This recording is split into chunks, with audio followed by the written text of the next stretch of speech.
A lot is happening behind the scenes. Geza Oya achudza citizens panguva ino. Yatinoona kuti in his latest update yakapa last night, Bombshell Geza Oya achifumura massive corruption and looting iriitwa munyika yeZimbabwe nevanhu vakaita sana Tagwirei. Vari kuonekwa kunzi these guys vavatova neupfumi hunotodarika vana Strive Masiyiwa, but hapana kana any invention kana chinhu chavakamboita munyika yeZimbabwe. Nobva subscribe or like on the bell icon. Team na BBC Mobile Commissions. Zimbabweans stay united. A lot is happening behind the scenes. Our progressive security forces are on the ground doing everything.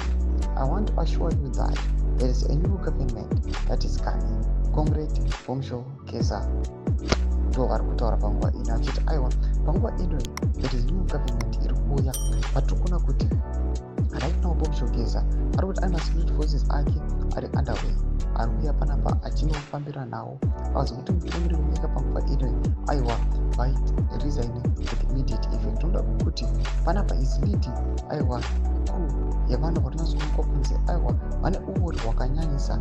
These guys vakaita sana Tagwirei nevamwe vari mensheniwa kuwana Bombshell Geza aiwa in his latest video achiti these guys panguva ino upfumi hwavo hwatonyanyisa zvekuti vatodarika aiwa vanhu vakaita sana Strive Masiyiwa, vanhu vanyatsozivikanwa kuti aiwa vane chinhu zvine musoro zvavari kuita mainventions avari kuisa munyika yeZimbabwe, but these guys vanogoluta zvavo vongoenda nemari vachisaisa the taxpayers money.